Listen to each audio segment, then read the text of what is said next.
Quelle est la particularité de la Chambre de commerce de Boulogne-sur-Mer Côte d'Opale?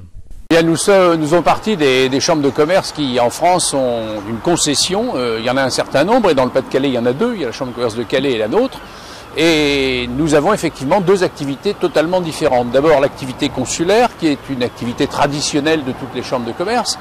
Dans cette activité, nous nous occupons des entreprises de la circonscription. Alors, je vous rappelle que la circonscription de Boulogne, c'est deux arrondissements, l'arrondissement de Boulogne à l'exception du canton de Marquise et l'arrondissement de Montreuil en totalité, ce qui fait que Boulogne a dans le Nord-Pas-de-Calais l'étendue géographique la plus importante. Et puis nous avons environ 7500 entreprises dans cette circonscription. Alors donc, nous nous occupons des entreprises, c'est-à-dire formation, aide, conseil. Je ne vais pas vous développer évidemment tout ce qu'une chambre de commerce fait. Et puis nous avons aussi un autre secteur qui est le secteur portuaire.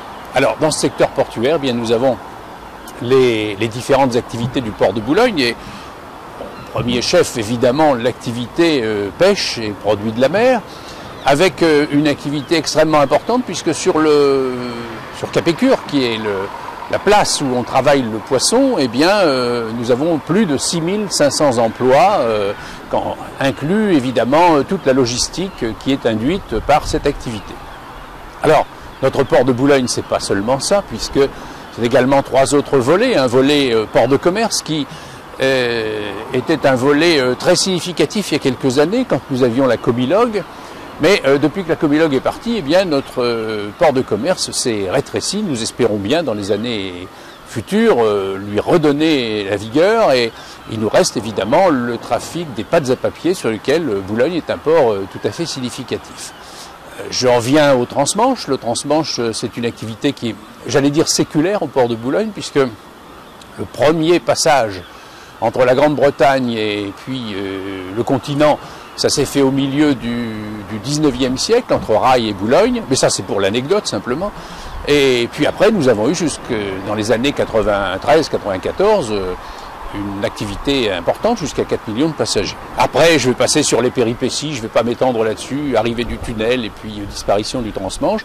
Et aujourd'hui, nous avons un sérieux espoir de reprise du transmanche, alors tant en passagers qu'en fret, en particulier grâce au nouvel équipement Hub-Port que nous avons pu situer sur l'ancienne zone de Comilogue. Et puis il y a la plaisance, c'est pas négligeable du tout, parce que si dans l'économie de la chambre de commerce elle-même ça ne représente pas une partie importante, pour l'économie de la ville c'est important de voir de nombreux plaisanciers et des étrangers en particulier. Vous savez que les visiteurs les plus nombreux ce sont les Néerlandais.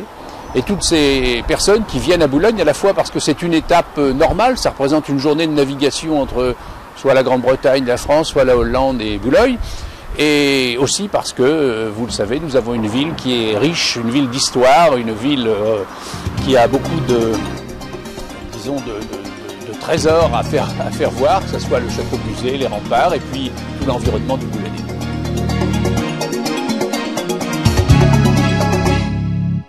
Alain Tarnisien, quels sont les services apportés par la Chambre de commerce de Boulogne-sur-Mer au quotidien pour les entreprises? La Chambre de commerce de Boulogne intervient à tous les moments de la vie de l'entreprise, de la création jusqu'à la transmission.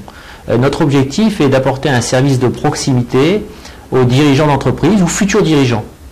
À titre d'exemple, au niveau de la création d'entreprise, nous avons développé tout un cursus pour accompagner le porteur de projet de son idée jusqu'à la création d'entreprise.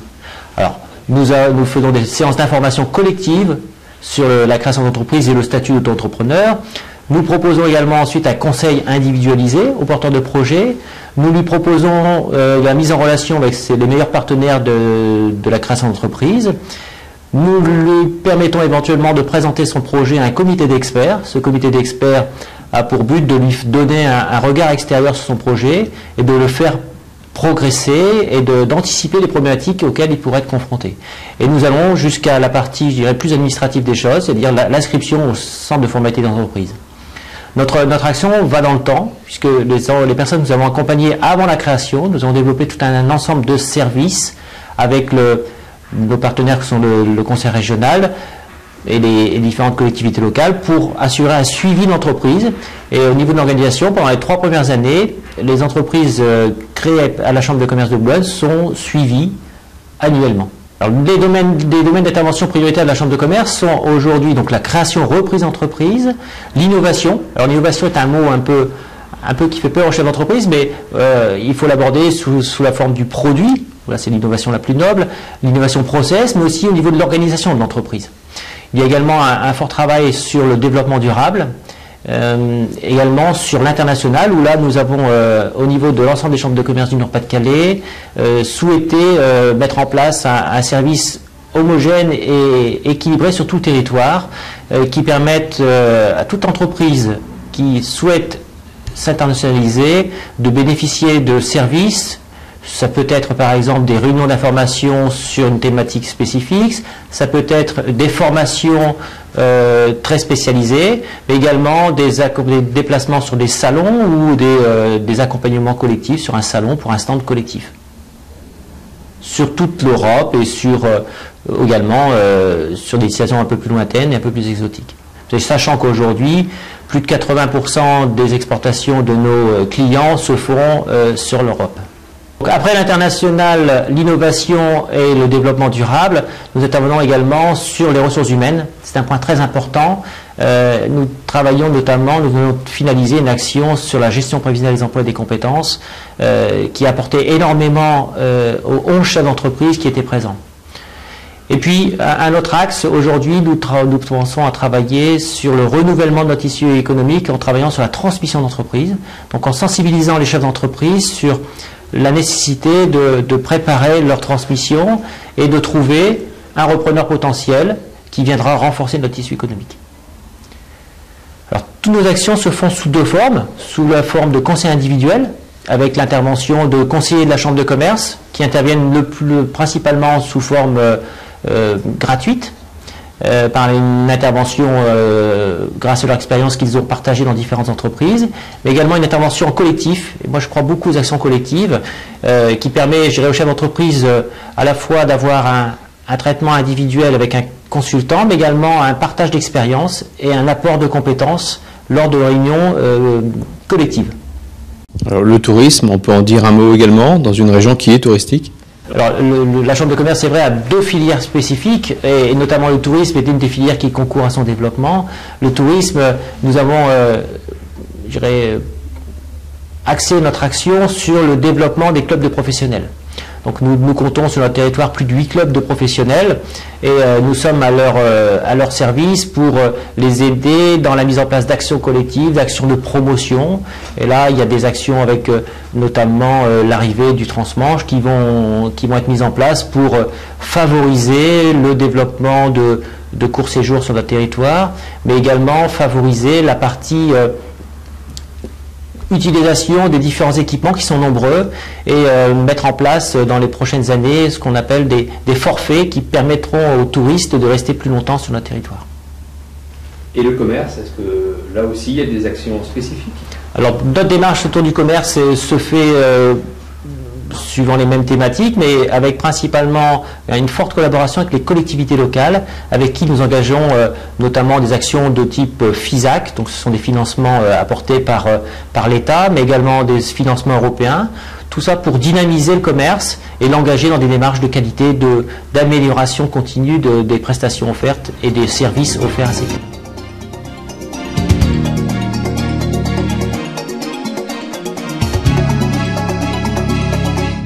Christian Allard, le port de Boulogne-sur-Mer, c'est bien sûr le premier port de pêche de France, mais ce n'est pas que le port de pêche, c'est aussi d'autres activités.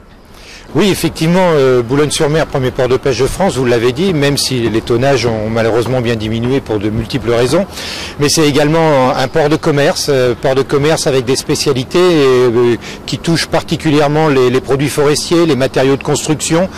C'est un port qui a beaucoup souffert de la fermeture de Comilog, puisque Comilog représentait entre 55 et 60% de son tonnage en trafic. Aujourd'hui, c'est un port qui a encore des perspectives, et là nous attendons de nouveaux bateaux pour de nouveaux marchés dans le cadre des produits forestiers. Ensuite, c'est également un port de plaisance. Port de plaisance, 470 anneaux, 3 bassins, dont un bassin accessible 24 heures sur 24.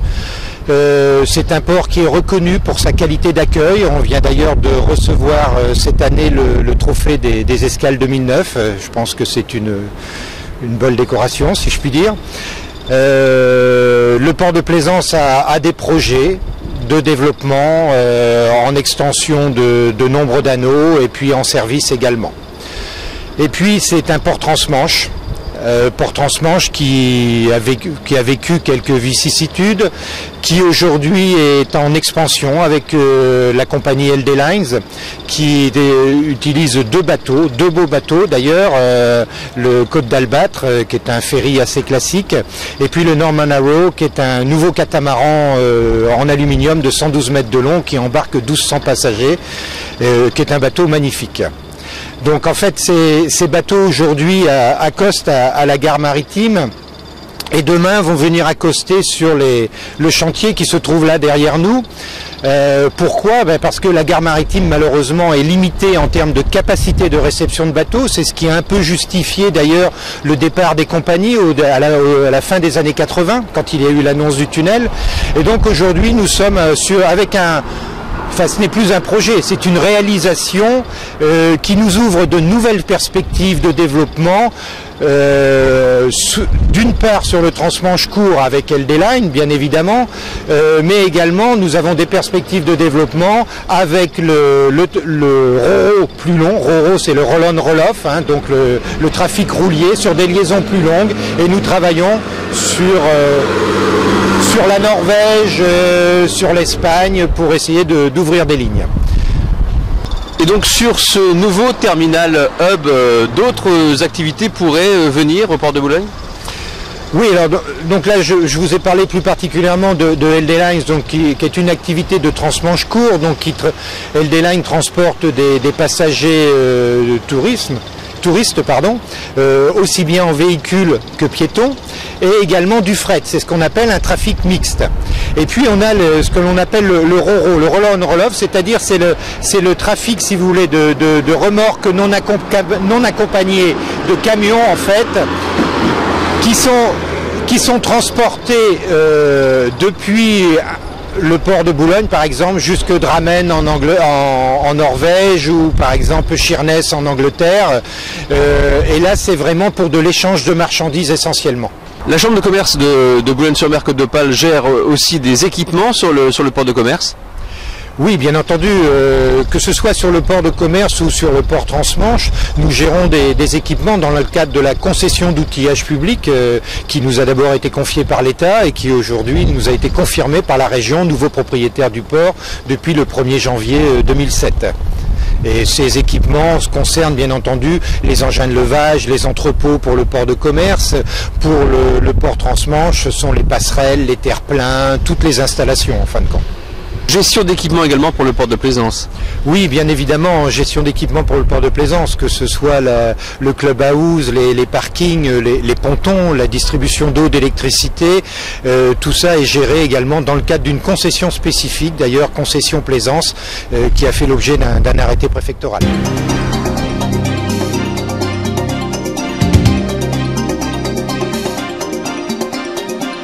Alors Bernard Witz, quelle est l'importance du port de pêche de Boulogne-sur-Mer? Boulogne est le premier port de pêche français. 47 000 tonnes de poissons ont été débarquées en 2008 par les 130 bateaux qui composent le flottille, tant en poissons frais qu'en poissons congelés. C'est aussi une plateforme importante de traitement des produits de la mer? Oui, Boulogne est centre leader européen des produits de la mer, avec quelques 140 entreprises dans les domaines à la fois du négoce, de la transformation, de la logistique, du poisson. Effectivement, Boulogne, plateforme logistique internationale. Oui, la logistique est l'un des atouts principaux de Boulogne, puisque la flottille de camions transporte, achemine et expédie de Boulogne environ 380 000 tonnes de poissons par an. Quels sont les services qu'apporte la Chambre de commerce aux usagers du port? La Chambre de commerce est avant tout gestionnaire du port de pêche. Elle met à disposition des bateaux et du produit, à la fois les quais, la halle de déchargement. Elle fournit l'eau et l'électricité aux bateaux. Elle fournit également à disposition les engins d'assèchement des bateaux. On assure la collecte des déchets. et différentes autres prestations nécessaires à la totale flottique au produit. Alors, la Chambre de commerce assure également la vente de la pêche boulonnaise. Oui, c'est un autre aspect important effectivement dans le cadre de la gestion du port de pêche, puisqu'on assure également donc l'enregistrement, la vente, la facturation du poisson. Et ici, la salle de vente où nous sommes, c'est une salle de vente aux enchères électroniques qui a été mise en service en 2008, donc une installation toute récente au service des professionnels. La Chambre de commerce joue donc pleinement son rôle de gestionnaire du port, à travers quel autre service ? Oui, alors il y a également pour toute la filière aval la gestion de la zone d'activité, avec la mise à disposition des terrains aux entreprises, l'entretien des voiries, la gestion de la gare de marée, qui est une plateforme de réception et d'expédition des produits de la mer, la location d'ateliers de marée, de bureaux aux différentes entreprises de cette activité. La Chambre de commerce assure également une autre fonction importante pour les usagers du port, c'est la promotion du port et des professionnels. Oui, tout à fait. Elle assure, c'est un rôle important, notamment de son service aux entreprises, qui est d'accompagner les entreprises et de promouvoir toute la filière, à la fois donc par le conseil qu'elle apporte, et également par l'assistance et l'accompagnement sur les salons, stands collectifs ou accompagnement des entreprises directement. Alors un mot également sur les investissements engagés par la Chambre de commerce au bénéfice du port de pêche. Un programme important d'investissement est en cours actuellement, qui consiste notamment en l'extension de la zone d'activité, puisqu'on est en train de réaliser une zone de 20 hectares pour accueillir de nouvelles entreprises, et également donc des travaux de modernisation des équipements existants, tels que la marée et d'autres bâtiments de la concession.